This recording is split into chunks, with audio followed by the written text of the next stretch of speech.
Olá pessoal, vamos agora aqui com a professora Caroline Rodrigues para nossa aula de ciências na turma de 8º ano da Escola Municipal Cirilo Joaquim dos Santos. Certo, amados? Então vamos para nossa aula de hoje de ciências do dia 8 de outubro, quinta-feira. Ok, vamos primeiro fazer a correção do nosso exercício que nós deixamos aqui, tá? Na primeira questão ele diz assim: as etapas envolvidas na digestão citadas a seguir referem-se a processos físicos ou químicos? Explique sua resposta. Aí ele diz: a trituração dos alimentos pelo dente, ele faz parte do processo químico ou físico? O deslocamento do bolo alimentar por movimentos peristálticos fazem parte do processo físico ou químico? Os dois, tá? Tanto a trituração dos alimentos pelo dente como o deslocamento do bolo alimentar por movimento peristáltico, os dois são processos físicos, pois eles não envolvem reações químicas que transformam os alimentos em partículas simples, ok? O segundo, o arroz ele é rico em amido, um tipo de carboidrato. Já as carnes defumadas, elas são ricas em proteínas.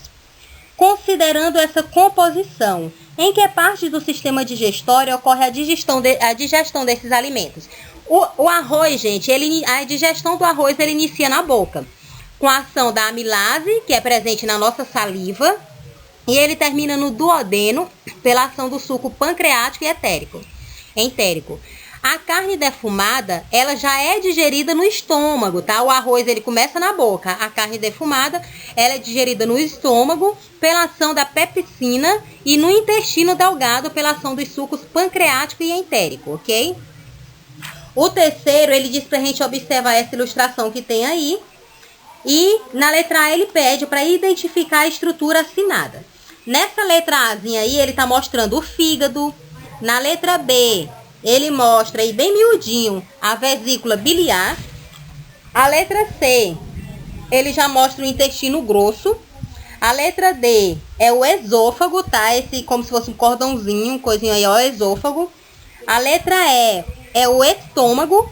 A letra F, lá no meiozinho do estômago e do fígado, fica o pâncreas. E a letra G já tá mostrando aí o intestino delgado, ok? Na letra B ele pergunta: considerando a organização do tubo digestório, ordene as letras para indicar o caminho percorrido pelo alimento. Então, o alimento ele vai por onde primeiro? Segundo o desenho aí, o alimento primeiro ele vai passar pelo esôfago, tá? Então, primeiro a letra D, depois o estômago, letra E. Aí nós temos aí o intestino delgado, a letra G, até então ir para o intestino grosso, a letra C, tá? Os alimentos, eles não passam nem pelo fígado, nem pela vesícula biliar e nem pelo pâncreas, ok? A letra C. Quais desses órgãos secretam substâncias digestivas no duodeno? E que substâncias são essas? Então, os órgãos que secretam substância digestiva no duodeno é o fígado e a vesícula biliar, tá? Ele secreta o bile e o pâncreas, que secreta o suco pancreático. E o intestino delgado secreta o suco entérico. Aí temos aí a quarta questão. Ele pede pra gente fazer essa leitura aí, ó. Um cientista encontrou na prateleira de enzimas digestivas do laboratório 2 frascos que apresentam apenas rótulos, o frasco A e o frasco B, sem mais nenhuma informação. Então ele realizou um experimento adicionando o conteúdo de cada frasco em tubo de ensaio que continham amido, proteína e lipídio. E ele anotou os resultados em um quadro. Então, tinham amido, a proteína e o lipídio. Com o tubo A, a digestão não teve a digestão do amido e nem do lipídio, só da proteína. E no tubo B teve a digestão do amido, mas não teve da proteína e nem do lipídio. Aí ele pergunta: em que parte do corpo pode ser encontrada a enzima do frasco B? Que é essa enzima que a digestão ocorre lá do amido, tem a digestão do amido. A enzima do frasco B, no caso, é a amilase, pois ela digeriu o amido. E ela pode ser encontrada onde? Na boca, tá? A letra B. Qual nutriente a enzima do frasco A digere? Tá? A enzima do frasco A, ela digere a proteína.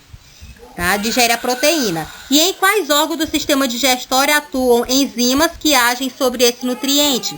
Ele pode ser a pepsina, que atua no estômago, ou alguma enzima dos sucos pancreático ou entérico, que atua no intestino delgado.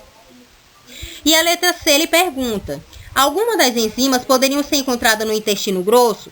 Não, nenhuma dessas enzimas poderiam ser encontradas no intestino grosso, porque o intestino grosso não há produção de enzimas, ok? E agora o quinto, tem aí o texto dizendo assim, ó. A palavra cárie vem do latino carie e significa cavidade ou buraco.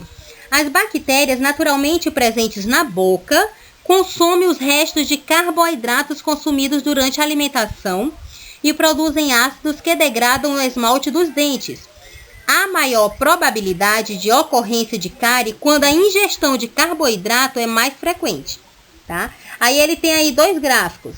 O primeiro gráfico que mostra aí a acidez bucal, tá? No café da manhã, no almoço, no lanche e na janta, que daí é onde tem uma dieta regular. E tem a acidez bucal aí do gráfico 2, onde temos uma dieta irregular, onde tem balas, café com açúcar, bombons, biscoito, café com açúcar, tá? Então, nós temos aí esses dois gráficos. A letra A, ele pergunta: qual dos gráficos registra maior frequência de períodos de acidez, tá? É o gráfico 2, gente. Vocês estão vendo aí o tanto de ácido que ele está mostrando quando a pessoa ingeriu. Além do café da manhã, do almoço, do lanche e do jantar, ingeriu ainda bala, café com açúcar, bombom, biscoito. Pois é.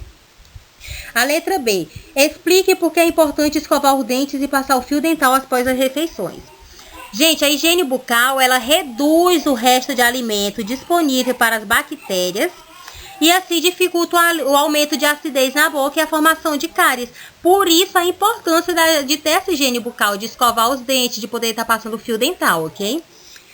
E a letra C é algo mais para vocês fazerem uma divulgação.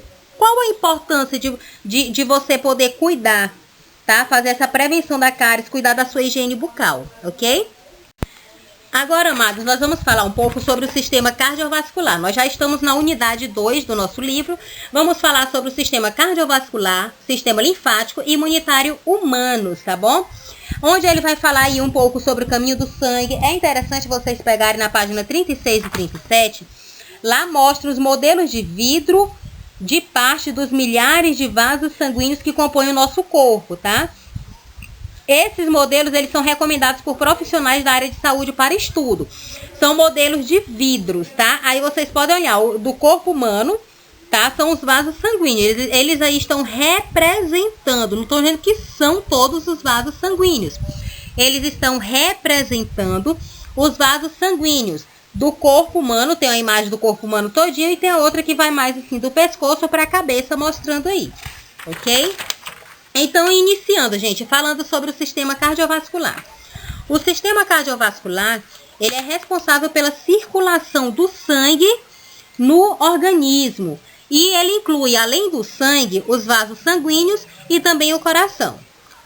Falando em vaso sanguíneo, eles são os tubos que conduzem o sangue por todo o corpo, tá? Então, o nosso corpo, ele é todo cheio de vaso sanguíneo.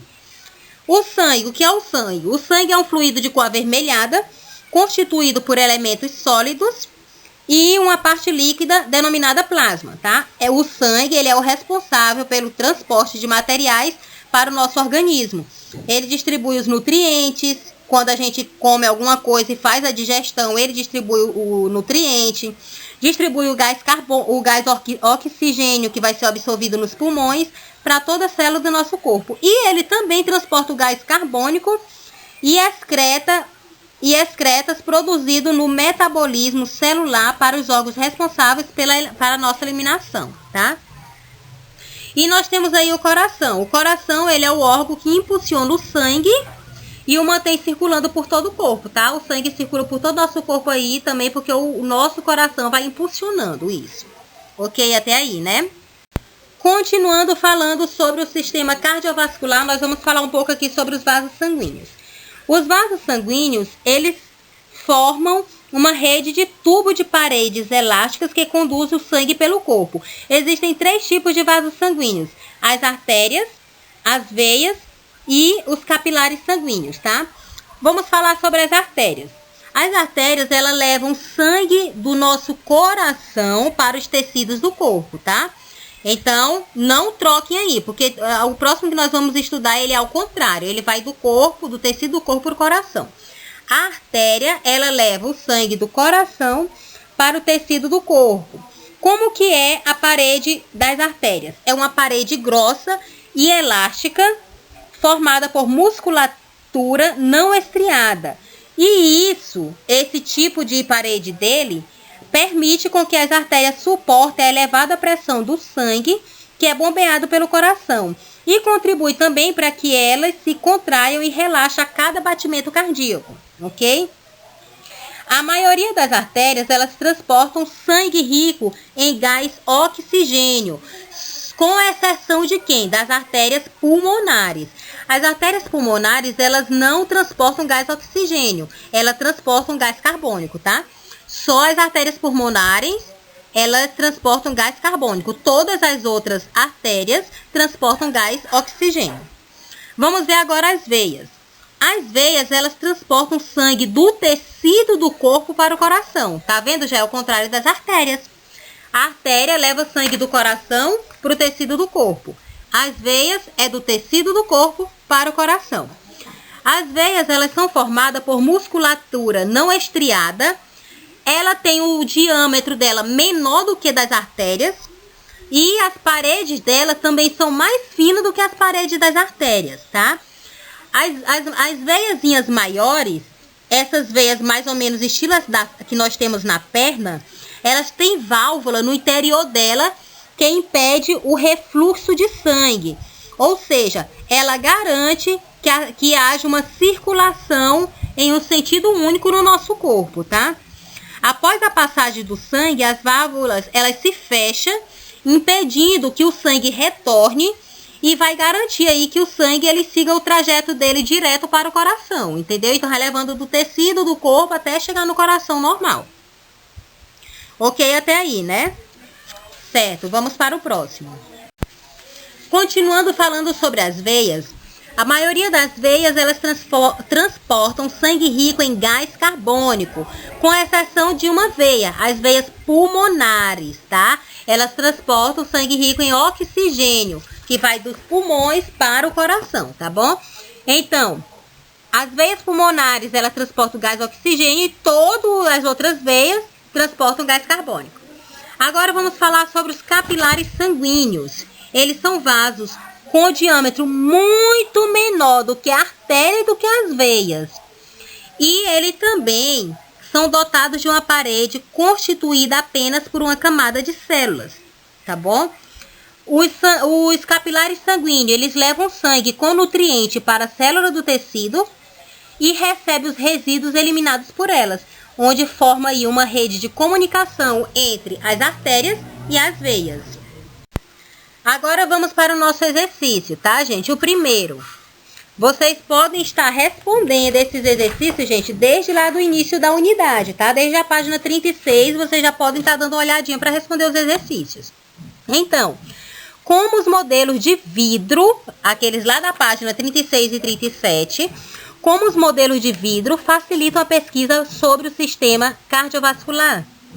2. Qual é a função da rede de vasos sanguíneos que conecta todas as partes do corpo? 3. Que líquido circula no interior do corpo humano? Você sabe quais são os seus componentes? E em sua opinião, os vasos sanguíneos compõem a única rede de vasos do corpo humano? Justifique a resposta. 4. Em sua opinião, todos os vasos sanguíneos do corpo humano foram representados no modelo de vidro da imagem da página 36 e 37? O 5.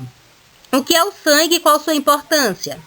E o 6. O que conduz o sangue pelo corpo? Como que ele é classificado?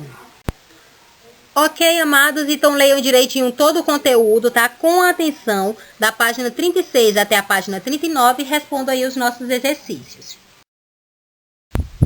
Então, meus amores, bom estudo para vocês, abraços e até a próxima aula.